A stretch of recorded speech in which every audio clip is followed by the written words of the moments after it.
Very good.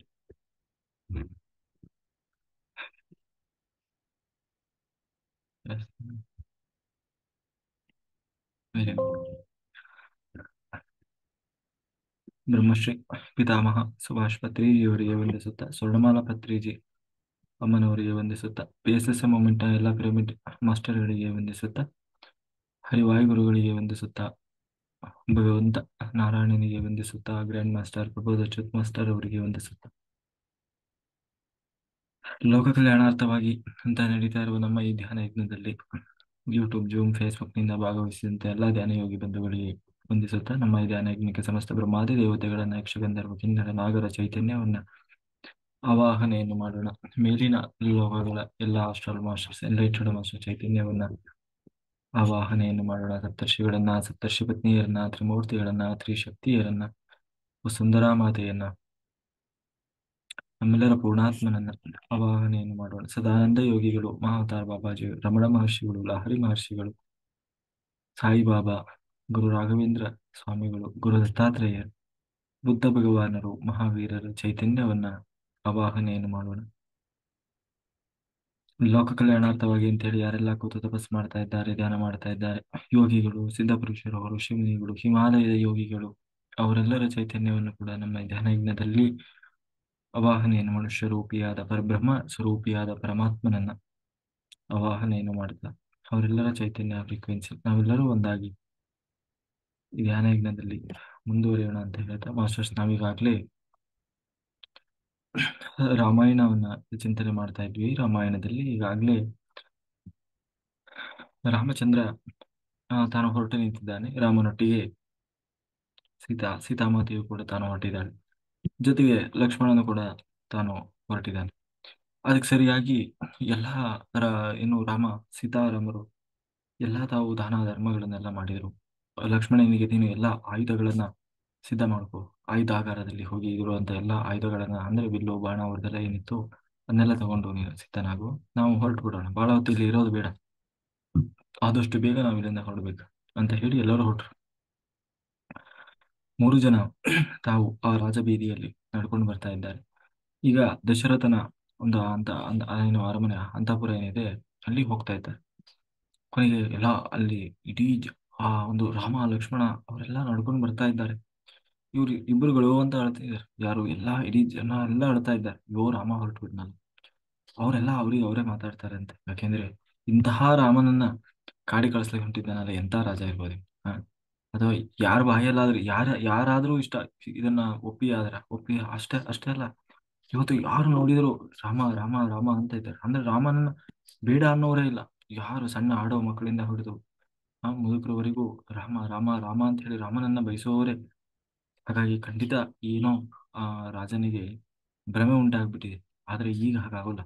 ಪುನಃ ಈಗ ರಾಮನನ್ನ ನೋಡಿ ಆ ಇಲ್ಲ ರಾಮ ನೀನು ಕಾಡಿ ಹೋಗೋದ್ ಬೇಡ ಅಂತ ಹೇಳ್ತಾನೆ ಅಂತ ಹೇಳಿ ಜನ ಎಲ್ಲ ಮಾತಾಡ್ತಾ ಇದ್ರು, ಜೋರು ಅಳ್ತಾ ಇದ್ದಾರೆ.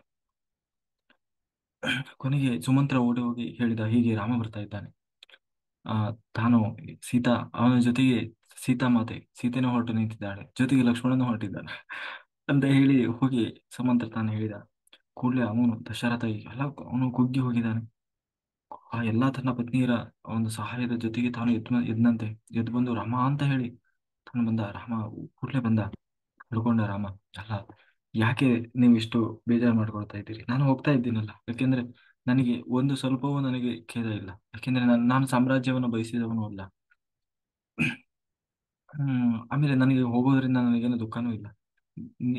ಆದಷ್ಟು ಬೇಗ ನೀವು ಭರತನನ್ನ ಕರೆಸಿ ಆದಷ್ಟು ಬೇಗ ನೀವು ಭರತನನ್ನ ಕರೆಸಿ ಪಟ್ಟಾಭಿಷೇಕ ಮಾಡಿ, ನನ್ನನ್ನ ಹೋಗ್ಲಿಕ್ಕೆ ನೀವು ಅವಕಾಶ ಕೊಡಿ ಅಂತ ಹೇಳಿ ಆ ಅವನಿಗೆ ಬೇಜಾರು ಮಾಡ್ಕೊಳ್ಬೇಡಿ ಅಂತ ಹೇಳಿ ಸಮಾಧಾನದ ಮಾತುಗಳನ್ನ ಹೇಳ್ತಾ ಇದ್ದಾನೆ. ಆಗ ದಶರಥ ಹೇಳ್ತಾ ಇದ್ದಾನೆ, ಯಾಕೆಂದ್ರೆ ರಾಮ ನಿನ್ನನ್ನ ನನಗೆ ತಡೀಲಿಕ್ಕೆ ಆಗೋಲ್ಲ. ಯಾಕೆಂದ್ರೆ ನೀನು ಸತ್ಯಸಂಧ.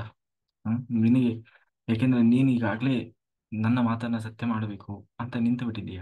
ಆದ್ರೆ ನಾನು ನಿನಗೆ ಹೇಳ್ತೇನೆ ಏನಪ್ಪ ಅಂದ್ರೆ, ಇದಕ್ಕೆ ಇನ್ನೊಂದು ಪರಿಹಾರ ಇದೆ. ಏನು ಅಂತ, ನೀನು ನನ್ನನ್ನ ಬಂಧಿಸಿಬಿಡು. ಯಾಕೆಂದ್ರೆ ನಾನು ಈ ಹೆಣ್ಣಿನ ಮೋಸಕ್ಕೆ ಬಲಿಯಾಗಿ ಹೋಗಿದ್ದೇನೆ. ಯಾಕೆಂದ್ರೆ ಆ ಆ ಯಾಕೆಂದ್ರೆ ಈ ಏನು ಇಷ್ಟು ದಿವಸ ಇದರಲ್ಲಿ ಒಳಗೆ ಇಷ್ಟೊಂದು ವಂಚನೆ ಇದೆ ಅನ್ನೋದು ನನಗೆ ಅರ್ಥ ಆಗ್ಲಿಲ್ಲ. ಅಂತಂದ್ರೆ ಇದರಲ್ಲಿರುವಂತಹ ವಿಷಯವನ್ನು ನಾನು ಗಮನಿಸಲೇ ಇಲ್ಲ. ಆದರೆ ಆ ಒಂದು ಭ್ರಮೆಯಲ್ಲಿ ಇವತ್ತು ನಾನು ಈ ಮೋಹದಲ್ಲಿ ಬಿದ್ದವನಾಗಿ ಇಂತಹ ದೊಡ್ಡ ಅನರ್ಥಕ್ಕೆ ಕಾರಣ ಆಗಿದೆ. ಹಾಗಾಗಿ ನಾನು ನನ್ನಂತಹವನಿಗೆ ನೀನು ಈ ತರ ಏನು ಶಿಕ್ಷೆ ಕೊಡ್ಲೇಬೇಕು. ಏನಂತಂದ್ರೆ ಇದಕ್ಕೊಂದು ಪರಿಹಾರ ಇದೆ. ನೀನು ಕಾಡಿಗೆ ಹೋಗೋದು ಪರಿಹಾರ ಅಲ್ಲ. ಜೊತೆಗೆ ನನ್ನ ಸತ್ಯದ ಮಾತು ಕೂಡ ಅದು ಏನೋ ಹಾಳಾಗಿದೆ, ಏನೋ ಅಸತ್ಯ ಆಗೋಲ್ಲ. ಯಾಕೆಂದ್ರೆ ನೀನು ಹೋಗಲ್ಲ ಅಂದ್ರೆ ತಾನೇ ಅದು ಅಸತ್ಯ ಆಗ್ತದೆ ಅಲ್ವಾ? ಅಥವಾ ನಾನು ಕೊಡಲ್ಲ ಅಂದ್ರೆ ತಾನೇ ಅಸತ್ಯ ಆಗ್ತದೆ. ಹಾಗಾಗಿ ನಾನು ಏನ್ ಹೇಳ್ತಾ ಇದ್ದೀನಿ ನಿನಗೆ ಅಂದ್ರೆ, ನನ್ನನ್ನು ಬಂಧಿಸಿಬಿಡು, ನನ್ನ ಮೇಲೆ ಯುದ್ಧ ಮಾಡಿ ನನ್ನನ್ನು ಬಂಧಿಸಿಬಿಡು, ಬಂಧಿಸಿ ನನ್ನ ಸೆರೆಮನೆಗೆ ಹಾಕಿಬಿಡು. ಅವಾಗ ನೀನೇ ರಾಜನಾಗು. ಆಯ್ತಾ? ನನಗೆ ಸ್ವಲ್ಪವೂ ಬೇಜಾರಿಲ್ಲ. ನೀನು ಕಾಡಿಗೆ ಹೋದೆ ಅಂತ ಆದ್ರೆ ನನಗೆ ಬೇಜಾರಾಗ್ತದೆ. ಅದು ಬಿಟ್ಟು ನೀನು ಇಲ್ಲೇ ಇರುವುದು ನನಗೆ ಬಹಳ, ಅದೇ ನನಗೆ, ನಾನು ಇಷ್ಟಪಡ್ತಾ ಇದ್ದೇನೆ ರಾಮ. ನಿಜವಾಗ್ಲೂ ನಾನು ಅದನ್ನು ಒಂದು ಸ್ವಲ್ಪವೂ ಇಷ್ಟಪಡೋದಿಲ್ಲ ನೀನು ಹೋಗೋದನ್ನ ಅಂತ ಹೇಳಿ ತಾನು ರಾಮ ಹೇಳ್ತಾ ಇದ್ದಾನೆ. ಏನು ದಶರಥ ತಾನು ಹೇಳಿದ. ಕೊನೆಗೆ ರಾಮ ಹೇಳ್ತಾನೆ, ಆ ಇಲ್ಲ, ಹಾಗೆಲ್ಲ ಆಗೋಲ್ಲ. ನಾನು ನಿನ್ನ ಮಾತನ್ನ ಸತ್ಯ ಮಾಡ್ಲಿಕ್ಕಾಗಿ ನಾನು ಹೋಗ್ತೇನೆ. ಯಾಕೆಂದ್ರೆ ಜನ ಜೊತೆಗೆ ಹೇಳ್ತಾ ಇದ್ದಾನೆ ದಶರಥ. ಹಾಗಾದ್ರೆ ನೀನು ಹೋಗ್ತೀನಿ ಅನ್ನೋದೇ ಆದ್ರೆ ಇವತ್ತೊಂದು ದಿನ ರಾತ್ರಿ ಇದ್ದು ಹೋಗು. ಇವತ್ತೊಂದಿನ ಇದ್ದು, ಯಾಕೆಂದ್ರೆ ಈ ಕೊನೆ ಕ್ಷಣದಲ್ಲಾದ್ರೂ ನಾನು ನಿನ್ನ ಜೊತೆಗೆ ಒಂದು ದಿವಸನಾದ್ರೂ ಕಳೀತೇನೆ. ಯಾಕೆಂದ್ರೆ ನನಗೆ ಆ ದುಃಖ ತಡೀಲಿಕ್ಕೆ ಆಗ್ತಾ ಇಲ್ಲ ಅಂತ ಹೇಳಿ ದಶರಥ ಹೇಳ್ತಾ ಇದ್ದಾನೆ. ಅದಕ್ಕೆ ರಾಮ ಹೇಳ್ತಾ ಇದ್ದಾನೆ, ಇಲ್ಲಪ್ಪ, ಈಗ ನೀನೇ ಹೇಳಿದ ಹಾಗೆ ನಾನೇನಾದ್ರೂ ಇವತ್ತು ಉಳ್ಕೊಂಡೆ ನಾಳೆ ಹೋಗ್ತೀನಿ ನಾಡ್ದು ಹೋಗ್ತೀನಿ ಅಂತಂದ್ರೆ ಜನ ಇವತ್ತಿರೋ ಭಾವನೆ ನಾಳೆ ಇರಲ್ಲ. ಯಾಕೆಂದ್ರೆ ನೋಡಿ, ರಾಮನಿಗೆ ನಿಜವಾಗ್ಲೂ ಹೋಗ್ಲಿಕ್ಕೆ ಇಷ್ಟ ಇಲ್ಲ. ಇನ್ನೇನೋ ಜನ ಏನ್ ಅನ್ಕೊಂತಾರೋ ಏನೋ ಅಂತ ಹೇಳಿ ನಾನು ಹೋಗ್ತೀನಿ ಅಂತ ಹೊರಟಿದ್ದಾನೆ ನೋಡ್ರಿ. ಒಂದು ಸ್ವಲ್ಪ ಹೇಳೋದೇ ತಡ ಉಳ್ಕೊಂಡ್ಬಿಟ್ಟ ನೋಡಿದ್ರ ಅಂತ ಹೇಳಿ ಬಾಯಿ ಬಂದಂಗೆ ಮಾತಾಡ್ತಾರೆ. ಅದೇ ನಾನು ಈ ಕ್ಷಣದಲ್ಲೇ ಹೊರಟು ಹೋದೆ ಅಂದ್ರೆ ಆ ನೋಡಿದ್ರ ರಾಮ ಯಾವುದನ್ನು ಬಯಸಿರ್ಲಿಲ್ಲ. ರಾಮ ಆ ತಂದೆಯನ್ನ ಮಾತನ್ನ ಉಳಿಸ್ಲಿಕ್ಕಾಗಿ, ಸತ್ಯ ಮಾಡ್ಲಿಕ್ಕಾಗಿ ಆ ಕ್ಷಣದಲ್ಲೇ ತಾನು ಸರ್ವಸ್ವವನ್ನು ತ್ಯಾಗ ಮಾಡಿ ಹೋದ ಅಂತಾರೆ. ಹಾಗಾಗಿ ಅದಕ್ಕೆ ಅವನು ಮರ್ಯಾದಾ ಪುರುಷೋತ್ತಮ, ಜನರ ಬಾಯಿಗೆ ನಾವು ಸಿಗಬಾರ್ದು ಅಂತ ಹೇಳಿ ತಾನು ರಾಮ ಹೇಳಿದ. ಆಗ ಆ ಅವ್ರ ಜೊತೆಗೆ ಇವಳು ಹೊರಟಿದ್ದಾಳೆ, ಸೀತೆ ಹೊರಟಿದ್ದಾಳೆ, ಜೊತೆಗೆ ಲಕ್ಷ್ಮಣ ಹೊರಟಿದ್ದಾನೆ. ಅದನ್ನು ನೋಡಿ ಅವನಿಗೆ ಇನ್ನೂ ಬೇಜಾರಾಯ್ತು. ಕೂಡಲೇ ತಾನು ಆದೇಶ ಮಾಡ್ತಾನೆ, ದಶರಥ ಆಯ್ತು ರಾಮ, ನೀನು ಆ ಏನು ಸತ್ಯವಂತನ ಮಗ ಅಂತ ನೀನು ಕರೆಸಿಕೊಳ್ಳಿಕ್ಕೆ ಇಷ್ಟಪಡ್ತೀನಿ. ಹಾಗಾಗಿ ನೀನು ಯಾವತ್ತೂ ನನ್ನ ಮಾತನ್ನ ನಿನ್ನ ಒಂದು ಸತ್ಯವನ್ನ ನೀನು ಬಿಡ್ಲಿಕ್ಕೆ ರೆಡಿ ಇಲ್ಲ.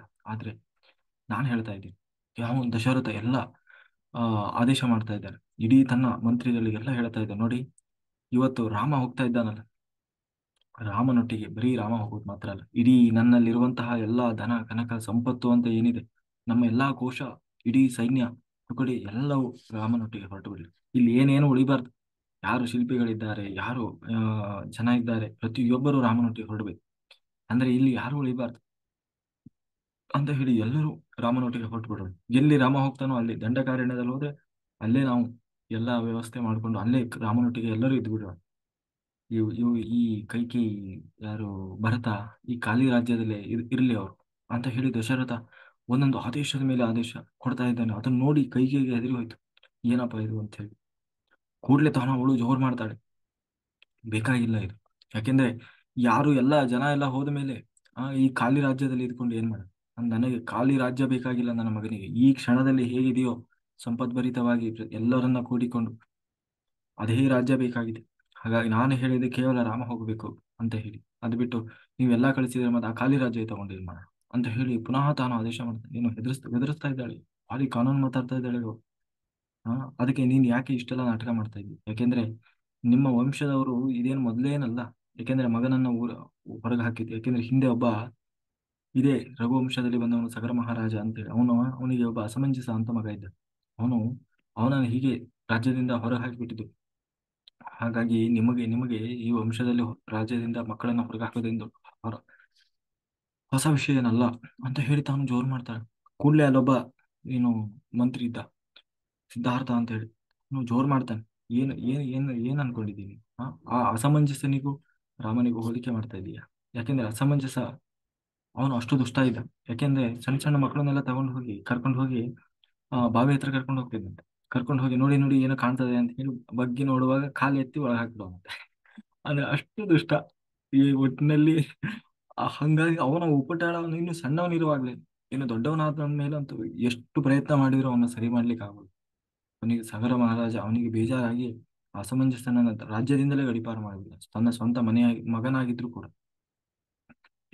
ಆ ಹಾಗೆ ಅಂತಹ ಆ ಅಯೋಗ್ಯನಿಗೆ ನೀನು ರಾಮನಿಗೆ ಹೋಲಿಕೆ ಮಾಡ್ತಾ ಇದ್ದೀಯ. ನೋಡೋಣ, ಒಂದೇ ಒಂದು ದೋಷ ಹೇಳುವುದಾಣ, ರಾಮನಲ್ಲಿರುವ ಒಂದೇ ಒಂದು ದೋಷ, ಯಾವ ಕಾರಣಕ್ಕಾಗಿ ರಾಮನನ್ನ ಕಾಡಿಗೆ ಕಳಿಸ್ಬೇಕಾಗಿದೆ ಅಂತ ಹೇಳಿ ಸಿದ್ಧಾರ್ಥ ಜೋರು ಮಾಡಿದ. ಕೊನೆಗೆ ತಾನು ಆ ಆದೇಶ ಮಾಡ್ತಾಳೆ, ನಾನು ಎಲ್ಲ ಎಲ್ಲ ಆಭರಣ ಶಸ್ತ್ರ ಸಹಿತವಾಗಿ ರಾಮ ಹೋಗೋದಲ್ಲ, ನಾರುಮಡಿಯನ್ನು ಹುಟ್ಟು ಹೋಗ್ಬೇಕು. ಆಯ್ತಾ? ಹೆಂಗೆ ಋಷಿಮುನಿಗಳು ಋಷಿ ತುಲ್ಯವಾದ ಜೀವನವನ್ನು ನಡೆಸ್ಬೇಕು, ಅಂದ್ರೆ ನಾರುಮಡಿಯನ್ನ ಹುಟ್ಟು ಆ ಬದುಕಬೇಕು ಕಾಡಿನಲ್ಲಿ ಅಲೆಮಾರಿಯಾಗಿ ಅಂತ ಹೇಳಿ ತಾನು ನಾರುಮಡಿಯನ್ನ ತರಿಸಿ ಅವ್ರ 3 ಜನರಿಗೂ ಕೊಡ್ತಾಳೆ. ಅದನ್ನ ರಾಮ ರಾಮ ತಾನು ಹಾಕೊಂಡ. ನಾರುಮಡಿ ಅಂತಂದ್ರೆ ನಿಮ್ಗೆ ಇನ್ನೂ ಒಂದೇ ಮಾತಲ್ಲಿ ಹೇಳೋದ್ರೆ ಗೋಣಿಚೀಲ. ಆ, ಯಾಕೆಂದ್ರೆ ಈ ನಾರಿನಿಂದ ತೆಗೆದು ಮಾಡಿರ್ತಾರೆ ಅದನ್ನ, ಅಲ್ವಾ? ಅದನ್ನ ಈ ಇದರಲ್ಲಿರೋ ಏನು ಕಾಡಿನಲ್ಲಿ ಇರೋರು ಅವರಿಗೆ ಬಟ್ಟೆ ಗಿಟ್ಟೆ ಎಲ್ಲಿ ಬರ್ತದೆ? ಅವ್ರು ಏನ್ ಮಾಡ್ತಾರೆ, ಈ ಅದೊಂದು ಇದು ಬರ್ತದಲ್ವಾ, ಏನು ಆ, ಸೆಣಬು ತರದ, ಆ ಅದರಲ್ಲಿ ಆ ನಾರು ತೆಗೆದು ಆ ನಾರನ್ನ ಹೆಣೆದು ಅದರಲ್ಲಿ ಬಟ್ಟೆ ತರ ಮಾಡಿರ್ತಾರ ಅವ್ರು, ಯಾರು ಋಷಿಮುನಿಗಳು ಕಾಡಲ್ಲಿರೋರು. ಅದನ್ನೇ ನಾರುಮಡಿ ಅಂತ ಕರೆಯೋದು. ನಾವು ಈ ತರ ಒಳ್ಳೆ ನೈಸ್ ಆದ ಪಂಚೆ ಹಂಗೆಲ್ಲ ಇರಲ್ಲ ಅವ್ರಿಗೆ. ಅದನ್ನ ಇವ್ರು ಯಾವತ್ತೂ ಬಿಟ್ಟವ್ರಲ್ಲ, ಎಲ್ಲ ಇವ್ರು ಒಳ್ಳೆ ರೇಷ್ಮೆ ಬಟ್ಟೆಗಳನ್ನ ಹಾಕೊಂಡವ್ರು ಆ ಇವತ್ತು ತಂದು ಒಂದೇ ಮಾತಲ್ಲಿ ಹೇಳಿದಾರೆ ಗೋಣಿ ಚೀಲ. ಗೋಣಿ ಚೀಲ ಹಾಕೊಂಡ್ರೆ ಹೆಂಗಿರ್ತದೆ ಹಾಗೆ. ಆ ಹಾ ಹಂಗೆ ಆ ಅದನ್ನ ಆ ಕೊಟ್ರೆ ಅದನ್ನ ಏನಂತೆ ರಾಮ ಹಾಕೊಂಡಂತೆ, ಏನೋ ಮಾಡಿ ಹಾಗೆ ಹೀಗೆ ಮಾಡಿ ರಾಮ ಹಾಕೊಂಡ. ಕೊನೆ ಲಕ್ಷ್ಮಣನ ಹಾಕೊಂಡ. ಸೀತೆ ತಾನು ಅವಳು ಆ ಗೋಣಿ ಚೀಲ ಹಿಡ್ಕೊಂಡು ಅವಳು ತಿರುಸಿ ತಿರುಸಿ ನೋಡ್ತಾ ಇದ್ದಾಳೆ, ಇದನ್ನ ಹೆಂಗ್ ಹಾಕೊಳ್ಳೋದು ಆ, ಅದು ಅದು ಬಹಳ ಇರ್ತದೆ, ಅದು ಬಟ್ಟೆ ತರ ಇರಲ್ಲ, ಅದೆಲ್ಲ ಚುಚ್ಚುತ್ತಾ ಇರ್ತದೆ. ಒಂಥರ ಕಡಿತಾ ಇರ್ತದೆ ಅದು ಬಟ್ಟೆ. ಅದನ್ನ ನೋಡಿ ಇವಳು ಹೆಂಗ್ ಹಾಕೊಳ್ಳೋದು ಅಂತ ಹೇಳಿ ಹೇಳ್ತಾ ಇದ್ರೆ ರಾಮ ತೋರಿಸಿದಂತೆ, ಹೀಗೆ ಹಾಕೋಬೇಕು ಇದನ್ನ. ಅದನ್ನ ನೋಡಿ ಅಲ್ಲಿರೋರೆಲ್ಲ ಜೋರು ಹಳ್ಳಿ ಕಡ್ದು ಬಿಟ್ರಂತೆ, ಆ ಅಂತಃಪುರದಲ್ಲಿ ಇದ್ದಂತ ಹೆಣ್ಮಕ್ಳು. ಯಾಕೆಂದ್ರೆ ಸೀತೆ ಯಾವತ್ತೂ ತಾನು ಅಲ್ಲಿ ಜನಕನ ಮನೆಯಲ್ಲಿದ್ದಾಗಲೂ ಕೂಡ ಅವಳು ಅಲ್ಲಿ ರಾಜಕುಮಾರಿ. ಇವತ್ತು ಕೂಡ ನಾನು ಹೊರಗೆ ಬಂದವಳಲ್ಲ, ಅಂತಹದ್ರಲ್ಲಿ ಅಂತಹ ಸೀತೆಗೂ ಕೂಡ ಇಂಥ ಅವಸ್ಥೆ ಬಂತಲ್ಲ ಅಂತ ಹೇಳಿ ಎಲ್ಲರೂ ತಾನು ಹಳ್ಳಿ ಕಡಿದ್ರೆ ಕೂಡಲೇ ಅಲ್ಲಿ ವಸಿಷ್ಠರಿದ್ರು. ಆ ವಸಿಷ್ಠರಿಗೆ ತಡ್ಕೊಳ್ಲಿಕ್ಕೆ ಆಗ್ಲಿಲ್ಲ, ಕುಲಪುರೋಹಿತರು ಜೋರ್ ಮಾಡ್ತಾರೆ. ಆ ಕೈಕೇಯಿ, ಏನಾಗಿದೆ ನೀನು? ಹ್ಮ್? ಅಲ್ಲ, ನೀನು ಯಾರಿಗೆ ಕಾಡಿಗೆ ಹೋಗ್ಬೇಕಂತ ಹೇಳಿದ್ದೆ? ರಾಮನಿಗೆ ಮಾತ್ರ ಕಾಡಿಗೆ ಹೋಗ್ಬೇಕಂತ ಹೇಳಿದ್ದೆ, ಸೀತೆಗೆ ಅಂತ ಹೇಳಿದ್ದೆ, ಲಕ್ಷ್ಮಣನಿಗೆ ಅಂತ ಹೇಳಿದ್ದೆ. ನಾರುಮಡಿ ಉಡ್ಬೇಕಾದವನು ರಾಮ ಮಾತ್ರ, ಸೀತೆ ಅಲ್ಲ. ನಿನ್ನ ತರದ್ದು ಏನೋ ಏನೋ ಪತಿದ್ರೋಹಿ ಅಲ್ಲ ಅವಳು. ನೀನು ಇವತ್ತು ಗಂಡನಿಗೆ ವಿರುದ್ಧವಾಗಿ ನಿಂತಿದ್ದೀಯಲ್ಲ. ಆದ್ರೆ ನೋಡಿ, ಆ ಅವಳು ವಯಸ್ಸಿನಲ್ಲಿ ಸಣ್ಣವಳಾದ್ರು ಇವತ್ತು ಗಂಡ ಎಲ್ಲಿರ್ತಾನೋ ಅದೇ ನನ್ನ ಜಾಗ. ಗಂಡನ ಭಾಗ್ಯವೇ ನನ್ನ ಭಾಗ್ಯ. ಅವನು ಎಲ್ಲವನ್ನ ಕಳ್ಕೊಂಡು ತಾನು ನಿರ್ಗತಿಕನಾಗಿ ಗಾಡಿ ಹೋಗ್ತಾ ಇದ್ದಾನೆ. ಆದ್ರೂ ಕೂಡ ಅವಳು ಒಬ್ಬ ಸಾಧ್ವಿ ಪತ್ನಿಯಾದವಳು ಅನುಸರಿಸಬೇಕಾದಂತಹ ತನ್ನ ಪತಿವ್ರತಾ ಧರ್ಮವನ್ನು ಪಾಲನೆ ಮಾಡ್ತಾ ಇದ್ದಾಳೆ. ಅವಳನ್ನ ನೋಡಿ ನೀನು ಕಲಿಯೋದು ಬಿಟ್ಟು ಅವಳಿಗೆ ಜೋರ್ ಮಾಡ್ತಾ ಇದೀಯ. ನಾಡು ಮರಿಯನ್ನ ಹುಟ್ಟು ಹೋಗೋದಲ್ಲ ಅವಳು, ಇದೇ ರೇಷ್ಮೆ ವಸ್ತ್ರಗಳನ್ನ ತೊಟ್ಟು ಆಭರಣ ಸಹಿತಳಾಗಿ ಹೋಗ್ತಾಳೆ ಅಂತ ಹೇಳಿ ಜೋರ್ ಮಾಡ್ತಾನೆ. ಏನು ವಸಿಷ್ಠರು ಜೋರ್ ಮಾಡ್ತಾರೆ. ಅಷ್ಟಕ್ಕೂ ನೀನ್ ಏನ್ ಅನ್ಕೊಂಡಿದ್ದಿ? ರಾಮ ರಾಮ ಅಂತಂದ್ರೆ ಇಡೀ ಇವತ್ತಿಗೆ ಅಯೋಧ್ಯೆ ಬರೀ ಮನುಷ್ಯರು ಮಾತ್ರ ಅಲ್ಲ, ಪಶು ಪಕ್ಷಿ ಪ್ರಾಣಿ ಗಿಡ ಮರ ಎಲ್ಲ ರಾಮನನ್ನು ಬಯಸ್ತಾ ಇದ್ದಾರೆ. ನೀನ್ ರಾಮ ಹೊರಟ ಅಂತ ಆದ್ರೆ ಇಲ್ಲಿ ಒಂದು ಹುಳನೂ ಇರೋಲ್ಲ ಇಲ್ಲಿ. ಕೊನೆಗೆ ಪಾಳು ಬಿದ್ದ ಭೂಮಿ ಆಗ್ತದೆ ಇದು ಅಯೋಧ್ಯ. ಕೊನೆಗೆ ನೀನು ನಿನ್ನ ಮಗ ಸೇರ್ಕೊಂಡು ಆ ಪಾಳು ಬಿದ್ದ ಅಯೋಧ್ಯೆಯನ್ನ ಆ ಆಳ್ತಾ ಕೂತ್ಕೊಳ್ಳಿ ನೀವು. ಅಷ್ಟಕ್ಕೂ ನೀನ್ ಏನ್ ಅನ್ಕೊಂಡಿದ್ದಿ? ಭರತ ನೀನ್ ಅನ್ಕೊಂಡಂಗಿಲ್ಲ ಅಂತ ಹೇಳಿ ಅವರು ಹೇಳೇ ಬಿಡ್ತಾರೆ. ಅವ್ರಿಗೆ ತಡ್ಕೊಳ್ಲಿಕ್ಕೆ ಆಗ್ಲಿಲ್ಲ ಸಿಟ್ಟು. ಅಂದ್ರೆ ಅವರು ಥರ್ಡ್ ಮಾಸ್ಟರ್ ಅವರೆಲ್ಲ, ಅವರಿಗೆಲ್ಲ ಕಾಲಜ್ಞಾನಿಗಳು. ಅವರಿಗೆಲ್ಲ ಮುಂದೆ ಏನಾಗ್ತದೆ, ಈಗ ಯಾಕೆ ಹೀಗೆಲ್ಲ ಆಗ್ತಾ ಇದೆ ಎಲ್ಲ ಗೊತ್ತಿದೆ ಅವ್ರಿಗೆ. ಆದ್ರೆ ಮುಂದೆ ಏನೋ ಒಂದು ಒಳ್ಳೆ ಕಾರ್ಯ ಆಗ್ಬೇಕಾಗಿದೆ, ಅದಕ್ಕೆ ಇದೆಲ್ಲ ಒಂದು. ಹಾಗಾಗಿ ಸುಮ್ಮನೆ ಇದ್ದಾರೆ ಅವರು ವಸಿಷ್ಠರು. ಆದ್ರೆ ಇವಳು ಉಪಟಳ ಏನು ಒಂದ್ರ ಮೇಲೆ ಒಂದು ಜಾಸ್ತಿ ಆಗುತ್ತಲ್ವಾ, ಅದಕ್ಕೆ ಅವರಿಗೆ ತಡ್ಕೊಳ್ಲಿಕ್ಕೆ ಆಗ್ಲಿಲ್ಲ, ಅದಕ್ಕೆ ಬೈದ್ರು. ಆಗ ದಶರಥ ತಾನು ಆದೇಶ ಮಾಡ್ತಾನೆ, ಹೌದು, ಸೀತೆಗೆ ಏನು ಬೇಕು ಎಲ್ಲ ಅವಳಿಗೆ 14 ವರ್ಷಕ್ಕೆ ಏನು ಬಟ್ಟೆ ವ್ಯವಸ್ಥೆ ಬೇಕು, ಅದು ಅಷ್ಟೆಲ್ಲ ಬಟ್ಟೆ ಸೀತೆಯ ಜೊತೆಗೆ ಹೋಗ್ಬೇಕು ಆ ರಥದಲ್ಲಿ. ಜೊತೆಗೆ ಅವಳಿಗೆ ಬೇಕಾದಂತಹ ಆಭರಣ, ಅವಳು ಏನಂತ ಇದೆ ಎಲ್ಲವೂ ಆ ಸೀತಾಮಾತೆಯ ಜೊತೆಗೆ ಹೋಗ್ಬೇಕು. ಅವಳಿಗೆ ಏನು ಇಲ್ಲ ಅಂತ ಆಗ್ಬಾರ್ದು ಅಂತ ಹೇಳಿ ದಶರಥ ತಾನು ಆದೇಶ ಮಾಡ್ತಾನೆ. ಆಗ ರಾಮ ದಶರಥ ಮತ್ತೆ ಕೈಕೇಯಿಗೆ ಪ್ರದಕ್ಷಿಣೆ ಬಂದು ನನಗೆ ಈಗ ಹೋಗ್ಲಿಕ್ಕೆ ಅವಕಾಶ ಮಾಡಿಕೊಡಿ, ನಾನು ಹೊರಡ್ತಾ ಇದ್ದೆ ಅಂತ ಹೇಳಿ ರಾಮ ತಾನು ಕೇಳ್ತಾ ಇದ್ದ.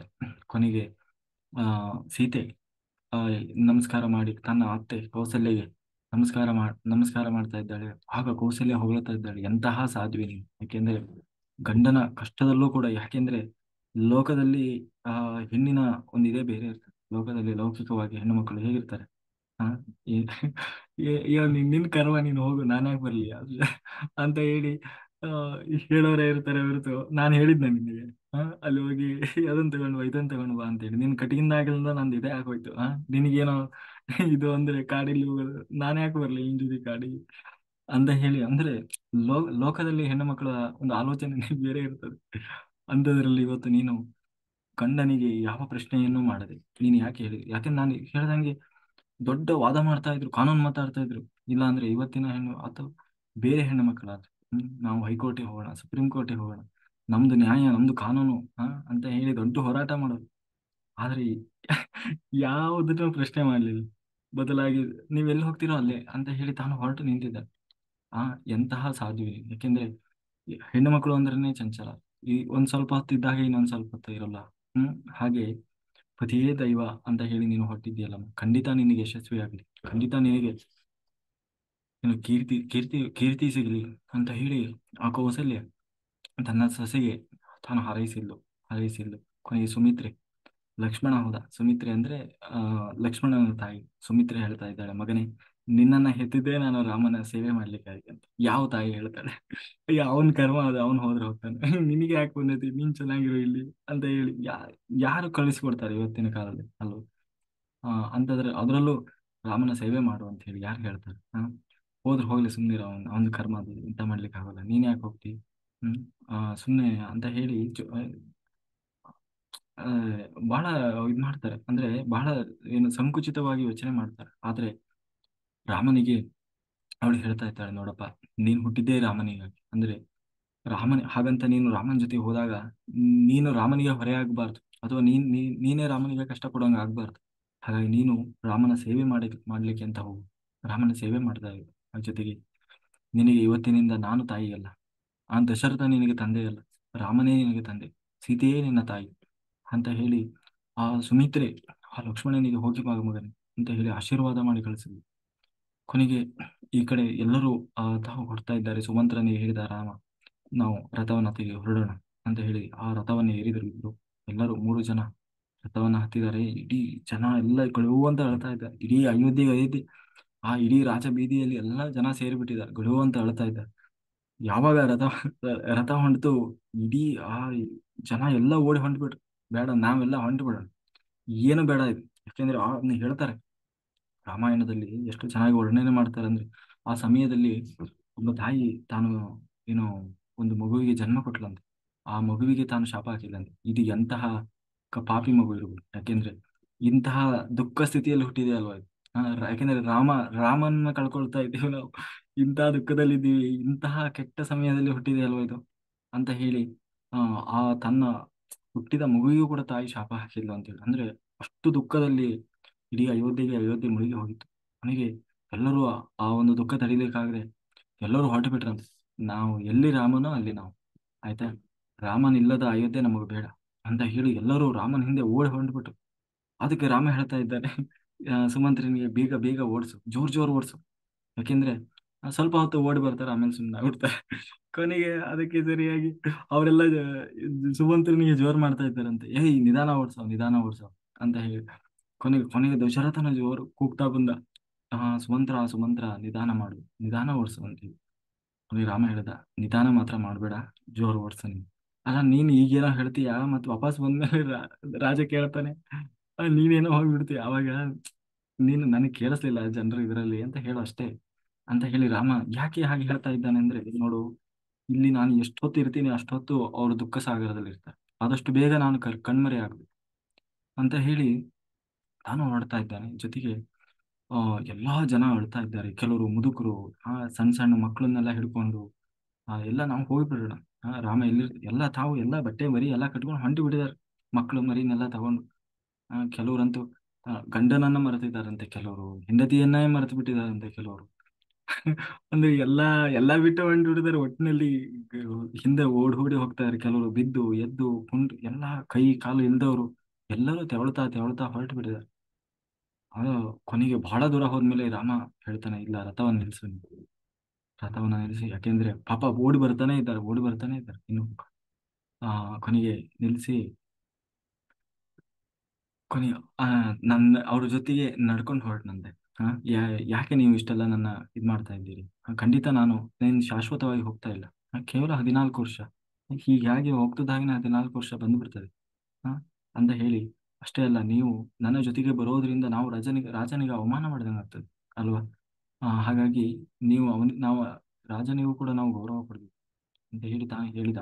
ಎಲ್ಲಾ ತನ್ನ ಪ್ರಜೆಗಳ ಜೊತೆಗೆ ರಾಮ ತಾನು ಹೋಗಿ, ಅವತ್ತು ರಾತ್ರಿ ಆಯ್ತು. ರಾತ್ರಿ ಆದ ಕೂಡಲೇ ಅಲ್ಲಿ ಒಂದು ಜಾಗದಲ್ಲಿ, ಕಾಡಿನ ಜಾಗದಲ್ಲಿ ತಾವು ಎಲ್ಲರೂ ಸೇರಿ ಮಲ್ಕೊಂತಾರೆ. ಸುಸ್ತಾಗಿದೆ, ಎಲ್ಲರೂ ಓಡಿ ಓಡಿ ಓಡಿ ಸುಸ್ತಾಗಿದ್ದಾರೆ. ಹಂಗಾಗಿ ಎಲ್ಲ ಮಲಗಿದ ಕೂಡಲೇ ಜೋರು ನಿದ್ದೆ ಎಲ್ಲರಿಗೂ. ಎಲ್ಲ ಮಲ್ಕೊಂಡ್ರು. ಬೆಳಗ್ಗೆ ಎದ್ದು ಹೋಗೋಣ ರಾಮ ಹೇಳಿದ್ರೆ ಎಲ್ಲರೂ ಬೆಳಗ್ಗೆ ಎದ್ದು ಹೋಗ್ಬಿಡೋಣ ಅಂತ ಹೇಳಿ ಎಲ್ಲರೂ ಜೋರು ನಿದ್ದೆ. ರಾತ್ರಿ 1 ಗಂಟೆ 2 ಗಂಟೆ ಟೈಮಲ್ಲಿ ರಾಮ ಎಬ್ಸಿದ ಸುಮಂತ್ರನ ನಿಧಾನ ಎಬ್ಸಿ, ನಾವು ಹೊರಡೋಣ ಬಾ, ಎಲ್ಲ ಮಲಗಿದಾರೆ ಈಗ ಅಂತ ಹೇಳಿ, ಆ ಆ ರಥವನ್ನ ನೀನು ಅಯೋಧ್ಯೆಯ ಕಡೆಗೆ ತಿರುಗಿಸು. ಸ್ವಲ್ಪ ದೂರ ಹೋಗಿ ನಾವು ವಾಪಸ್ ಹೋಗ್ಬಿಡೋಣ. ಅಂದ್ರೆ ಜನ ಬೆಳಗ್ಗೆ ಎದ್ದು ನೋಡ್ತಾರೆ, ರಥ ಎಲ್ಲಿ ಯಾವ ಕಡೆ ಹೋಗಿದೆ ಅಂತ ನೋಡ್ತಾರೆ. ಓ, ಅಯೋಧ್ಯೆ ಕಡೆಗೆ ಹೋಗಿದೆ. ಅವಾಗ ಏನ್ ಮಾಡ್ತಾರೆ, ವಾಪಸ್ ಓ ರಾಮ ಅಯೋಧ್ಯೆಗೆ ಹೋಗಿದ್ದಾನೆ ಅಂತ ಹೇಳಿ ಎಲ್ಲರೂ ಅಯೋಧ್ಯೆಗೆ ವಾಪಸ್ ಹೋಗ್ತಾರೆ ಅಂತ ಹೇಳಿ, ಆ, ರಾಮ ಆ ಕಡೆ ಹೋದಂಗೆ ಮಾಡಿ ತಾನು ಗಂಗಾ ನದಿ ತೀರವನ್ನ ಸೇರಿದ. ಅಂದ್ರೆ ಇಡೀ ಪ್ರಜೆಗಳು ಹೇಳ್ತಾ ಇದ್ದಾರೆ, ರಾಮ ನೀನ್ ಹೋಗ್ಬೇಡ. ಕೊನೆಗೆ ದಶರಥನೇ ಹೇಳ್ತಾ ಇದ್ದಾನೆ, ರಾಮ ಹೋಗ್ಬೇಡ. ಎಲ್ಲರೂ ಹೇಳ್ತಾ ಇದ್ದಾರೆ. ಅಷ್ಟೊಂದು ಜನ ಹೇಳ್ತಾ ಇದ್ದಾರೆ. ಆದ್ರೆ ರಾಮ ಯಾಕೆ ಕೇವಲ ಕೈಕೇಯಿಯ ಮಾತನ್ನ ಸತ್ಯ ಮಾಡ್ಲಿಕ್ಕೆ ಅಂತ ಹೊರಟಿದ್ದಾನೆ ಅಲ್ವಾ? ಯಾಕೆಂದ್ರೆ ಬಹುಮತ ಯಾರಿಗಿರ್ತದೆ ಅಲ್ಲಿ ಅದೇ ಪ್ರಜಾಪ್ರಭುತ್ವ ಅಲ್ವಾ? ಅಷ್ಟೊಂದು ಪ್ರಜೆಗಳು ಹೇಳ್ತಾ ಇದ್ದಾರೆ, ದಶರಥನೇ ಹೇಳ್ತಾ ಇದ್ದಾನೆ, ಎಲ್ಲರೂ ಹೇಳ್ತಾ ಇದ್ದಾರೆ. ಹಂಗಿದ್ದಾಗ ಅಷ್ಟೋ ಜನರ ಮಾತು ಮುಖ್ಯ ಆಗ್ಲಿಲ್ಲ, ರಾಮನಿಗೆ ಬರೀ ಒಬ್ಬ ಕೈಕೇಯಿಯ ಮಾತು ಯಾಕೆ ಅಷ್ಟು ಮುಖ್ಯ ಆಗ್ತಾ ಇದೆ ಅಂತಂದ್ರೆ, ಅದರ ಹಿಂದೆ ಒಂದು ರಹಸ್ಯ ಇದೆ. ಯಾಕೆಂದ್ರೆ ರಾಮನಿಗೆ ಮೊದಲು ಕಾಡಿಗೆ ಹೋಗಬೇಕಾಗಿದೆ. ಯಾಕೆಂದ್ರೆ ರಾಮ, ಈ ದಶರಥ, ಈ ಅಯೋಧ್ಯೆಯ ಜನ, ಇವರು ಹುಟ್ಟೋದಕ್ಕಿಂತ ಮುಂಚೆಯಿಂದಲೇ ಈಗಾಗಲೇ ಕಾಡಲ್ಲಿ ಎಷ್ಟೋ ಸಾವಿರಾರು ಮಂದಿ, ಲಕ್ಷಾಂತರ ಮಂದಿ ಋಷಿಮುನಿಗಳು ರಾಮನಿಗಾಗಿ ಕಾಯ್ತಾ ಇದ್ದಾರೆ. ಯಾಕೆಂದ್ರೆ ಒಂದು ವೇಳೆ ರಾಮ ಹೋಗದೇ ಇದ್ರೆ ರಾಮನಿಗಾಗಿ ಅಂತ ಅಲ್ಲಿ ಶಬರಿ ಕಾಯ್ತಾ ಇದ್ದಾರೆ. ಅಲ್ಲಿ ಮುಂದೆ ಗೊತ್ತಾಗ್ತದೆ ಯಾರ್ಯಾರೆಲ್ಲ ಸಿಗ್ತಾರೆ ಅಂತ. ಎಂತೆಂತ ಮಹಾತ್ಮರು ಆ ಜೀವ ಹಿಡ್ಕೊಂಡು ಕೊನೆಯ ಕಾಲದ ಉಸಿರು ಹಿಡ್ಕೊಂಡು ಬದುಕ್ತಾ ಇದ್ದಾರೆ. ಯಾಕೆಂದ್ರೆ ಎಷ್ಟೋ ಸಾವಿರಾರು ವರ್ಷ ಆಗಿ ಹೋಗಿದೆ, ಆದ್ರೆ ರಾಮ ಬರ್ತಾನೆ, ರಾಮ ಬರ್ತಾನೆ ಅಂತ ಹೇಳಿ ರಾಮನಿಗಾಗಿ ಕಾದು ಕೂತಿದ್ದಾರೆ.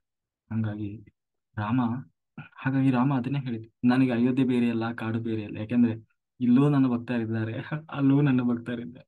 ಆದ್ರೆ ಅಲ್ಲಿರೋ ಭಕ್ತರು ನಿಮ್ಗೆ ಕಾಣಿಸ್ತಾ ಇಲ್ಲ ಅಷ್ಟೇ. ಹಾಗಾಗಿ ಅವ್ರು ಕಾಯ್ತಾ ಇದ್ದಾರೆ, ಕರೀತಾ ಇದ್ದಾರೆ, ರಾಮ ಬಾ, ಯಾವಾಗ ಬರ್ತೀಯ ರಾಮ, ಯಾವಾಗ ಬರ್ತೀಯ ಅಂತ. ಹಂಗಾಗಿ ರಾಮನಿಗೆ ಆ ಕಡೆ ಎಳಿತಾ ಇದೆ, ಇಷ್ಟು ದಿವಸ ನಿಮ್ ಜೊತೆಗೆ ಇದ್ನಲ್ವಾ. ಆ, ಹಾಗಾಗಿ ಬರೀ ನಾವು ನಿಮ್ ಜೊತೆಗೇ ಇರ್ಬೇಕಂದ್ರೆ ಹಿಂಗೆ ಅಲ್ವಾ, ಅವರಿಗೂ ಬೇಕಲ್ವಾ ರಾಮ ಅಂತ ಹೇಳಿ. ಹಾಗಾಗಿ ರಾಮ ಆ ಉದ್ದೇಶದಿಂದ ತಾನು ಹೊರಟಿದ್ದಾನೆ ಹೊರತು, ಯಾಕೆಂದ್ರೆ ಮುಂದೆ ಇನ್ನೂ ಎಷ್ಟೊಂದು ಒಳ್ಳೆ ಕೆಲಸ ಆಗ್ಬೇಕಾಗಿದೆ. ಜೊತೆಗೆ ಎಂತೆಂತ ಮುಂದೆ ಗೊತ್ತಾಗ್ತದೆ ಎಂತೆಂತ ಮಹಾತ್ಮರು ಅಂತಂದ್ರೆ, ಒಬ್ಬ ಋಷಿಮುನಿ ಅಂತೂ ತಾನು ಅವನಿಗೆ ಆಲ್ರೆಡಿ ಅವನ ಸಮಯ ಯಮಧರ್ಮರಾಜ ಬಂದು ಕರೆದ್ರೂ ಹೋಗ್ಲಿಲ್ಲ, ಇಂದ್ರ ಬಂದು ಕರೆದ್ರೂ ಹೋಗ್ಲಿಲ್ಲ. ಯಾಕೆಂದ್ರೆ ನಾನು ರಾಮನನ್ನ ನೋಡದೆ ನಾನು ಬರೋಲ್ಲ. ಯಾಕೆಂದ್ರೆ ಇಂದ್ರ ತಾನು ಐರಾವತದ ಮೇಲೆ ಬಂದು ಕರೀತಾನೆ, ಆದ್ರೂ ಹೋಗಲ್ಲ ಅವ್ನು. ಇಲ್ಲ, ನಾನು ರಾಮನನ್ನ ನೋಡದವರೆಗೂ ನಾನು ಬರೋಲ್ಲ ಅಂತ ಕಾಯ್ತಾ ಇದ್ದ ನಾವು. ಅಂತಂತಹ ಋಷಿಮುನಿ ಅವನು ನೋಡಿದ ಕೂಡ್ಲೇನೆ ಯಾವಾಗ ರಾಮನ ದರ್ಶನ ಆಗ್ತದೆ ಆಮೇಲೆ ಅವನು ಅಗ್ನಿಯಲ್ಲಿ ಆಹುತಿ ಆಗ್ಬಿಡುತ್ತೆ. ಅಂದ್ರೆ ಅಂತಂತಹ ಕಠಿಣ ತಪಸ್ವಿಗಳು ಕಾಯ್ತಾ ಇದ್ದಾರೆ ರಾಮನಿಗಾಗಿ ಅಂತ. ಹಂಗಾಗಿ ರಾಮ ಹೋಗ್ತಾ ಇದ್ದಾನೆ. ಕೊನೆಗೆ ಹೋಗಿ ತಾವು ಗಂಗಾ ನದಿ ತೀರದಲ್ಲಿ ಹೋಗಿ ಆ ತಾನು ಆ ಮಲ್ಕೊಂಡ. ಯಾಕೆಂದ್ರೆ ಆ ನದಿಯನ್ನ ದಾಟಬೇಕು, ಅದೇ ನಿಷೇಧ ದೇಶ. ಕೊನೆಗೆ ಅಲ್ಲಿ ಬರ್ತಾನೆ ಇವ್ನು ಯಾರು, ಅಂದ್ರೆ ಬೇಡರವ. ಅಂದ್ರೆ ಆ ಒಂದು ಕಾಡಿನ ರಾಜ ಅಂತೀವಲ್ಲ, ಕಾಡಿನಲ್ಲಿ ಇರುವಂತ ಆ ಏನು ಗುಹ ಗುಹ ತಾನು ಬರ್ತಾನೆ. ಗುಹ ಬಂದು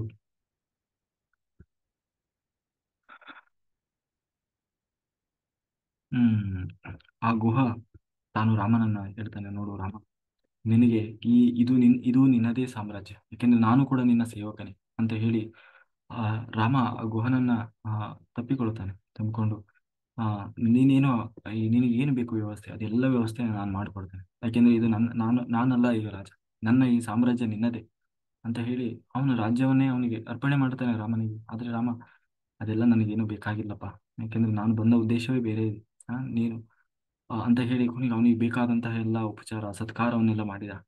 ರಾಮ ಹೇಳಿದ, ನನಗೆ ಏನೋ ಊಟ ಗೀಟ ಏನು ಬೇಡ, ಪಾಪ ನನ್ನ ಕುದುರೆಗಳೆಲ್ಲ ಬಹಳ ಸುಸ್ತಾಗಿದ್ದಾವೆ. ಹ್ಮ್ ಹಾಗಾಗಿ ಅವಕ್ಕೇನಾದ್ರೂ ಆಹಾರ ಕೊಡು, ಅವು ಸಂತೃಪ್ತಿ ಆದವು ಅಂತಾದ್ರೆ ನೀರು ಗೀರು ಕೊಡು, ನನಗೆ ತೃಪ್ತಿ ಆದಂಗೆ ಅಂತ ಹೇಳಿ ರಾಮ ಇದೆಲ್ಲ ಹೇಳಿ ಅವತ್ತು ಅಲ್ಲೇ ರಾತ್ರಿ ಆ ಎಲೆ ಮೇಲೆ ಹಾಸ್ಕೊಂಡು ರಾಮ ಮತ್ತೆ ಸೀತೆ ಇಬ್ರು ಮಲ್ಕೊಂಡಿದ್ರು.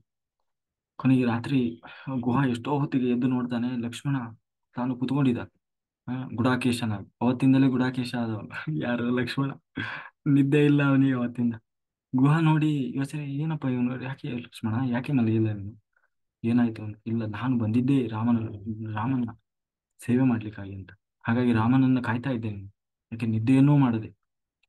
ಆ ಯಾಕೆಂದ್ರೆ ಇಷ್ಟು ದಿವಸ ಸುಖದ ಹೊತ್ತಿಗೆಯಲ್ಲಿ ಮಲಗ್ತಾ ಇದ್ದ ನನ್ನನ್ನ ಇವತ್ತು ಖಾಲಿ ಏನು ಎಲೆಗಳ ಮೇಲೆ ಮಲ್ಕೊಂಡಿದ್ದಾನೆ.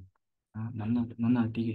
ಯಾಕೆಂದ್ರೆ ಇಂತಹ ಸ್ಥಿತಿಯನ್ನ ನಾನು ನನ್ನ ಕಣ್ಣಾರೆ ನೋಡ್ತಾ ಇದ್ದೀನಲ್ಲ, ತಡಿ ಜೋರು ಬೆಳೆಯುವಂತ ಹತ್ತು ಬಿಡ್ತಾನೆ ಲಕ್ಷ್ಮಣ. ಯಾಕೆಂದ್ರೆ ಅವನಿಗೆ ಅಷ್ಟು ರಾಮ ಅಂದ್ರೆ ಆ ಅಷ್ಟು ಜೋರು ತಾನು ಹತ್ತು ಬಿಡ್ತಾನೆ.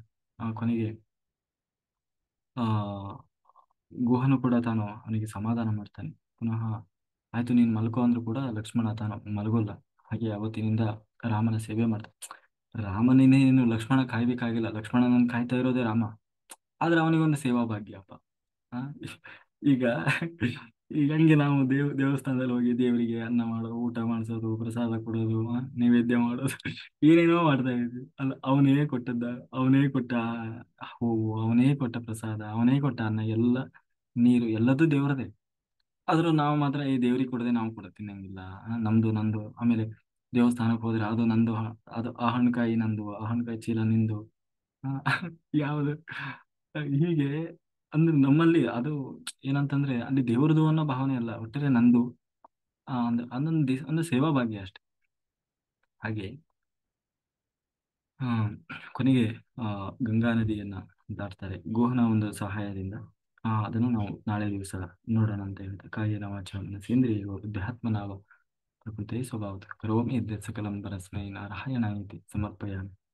ನನ್ನೊಳಗೆ ಹರಿವಾಯು ಗುರುಗಳಂತೆ ಏನು ಹೇಳಿಸಿದಾರೋ ಅಷ್ಟು ಹೇಳುವ ಸಾಮಾನ್ಯ ಪ್ರಯತ್ನ ಮಾಡಿದ್ದೇನೆ. ಏನೇ ಲೋಪದೋಷ ಇದ್ದರೂ ಅದು ನನ್ನ ತಪ್ಪಿನಿಂದ ಬಂದ ಸುಜ್ಞಾನವಿಲ್ಲವೂ ಭಗವಂತನದು ಅಂತ ಹೇಳ್ತಾ, ಇಲ್ಲಿವರೆಗೆ ಜೋಮ್ ಯೂಟ್ಯೂಬ್ ಫೇಸ್ಬುಕ್ನಲ್ಲಿ ವೀಕ್ಷಿಸಿದಂತ ಎಲ್ಲ ಧ್ಯಾನಯೋಗಿ ಬಂಧುಗಳು ಅನಂತ ಕೋಟಿ ಧನ್ಯವಾದಗಳು.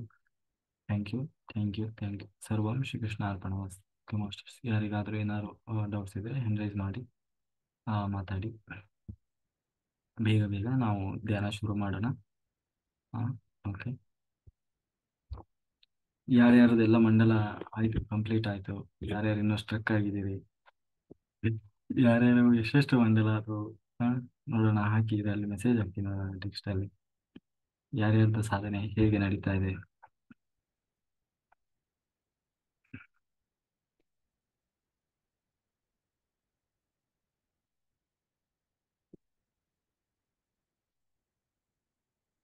ಮಾಸ್ಟರ್ ಮಾತಾಡಿ.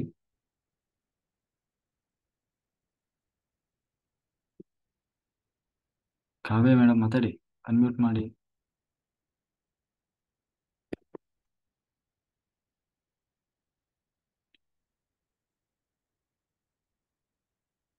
ಮಾತಾಡಿ ಮೇಡಮ್, ಅನ್ಮ್ಯೂಟ್ ಆಗಿದ್ದೆ, ಮಾತಾಡಿ.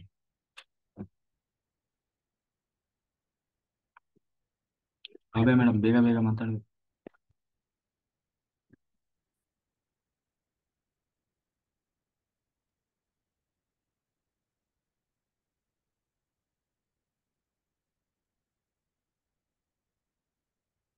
ಓಕೆ ಮಾಸ್ಟರ್ಸ್, 43 ದಿವಸ ಆಗಿದೆ ಅಂತೆ ಕಾವ್ಯ ಮೇಡಮ್ ಅವ್ರದ್ದು. Okay, very good. ಮಂಡಲ ಕಂಪ್ಲೀಟ್ ಆಗಿದೆ, ಸಕ್ಸಸ್ಫುಲಿ ಕಂಪ್ಲೀಟೆಡ್. Very good.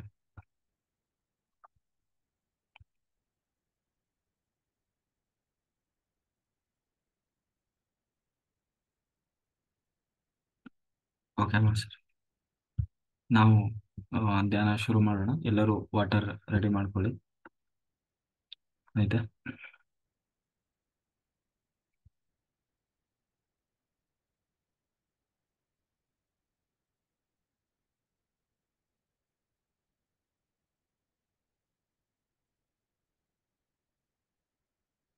ರಾತ್ರಿ ಕುಚು ಪುತ್ತೂರಲ್ಲಿ ಲೋಕ ಕಲ್ಯಾಣಕ್ಕಾಗಿ ಬಂದು ಸಂಕಲ್ಪ ಮಾಡುವ ಮಾಸ್ಟರ್ಸ್ ಬ್ರಹ್ಮರ್ಷಿ ಪಿತಾಮಹ సుభాష్ పత్రిజిಯವರ రాత్రి కూర్చో పొద్దున్నలే అది ధ్యానం అంటే.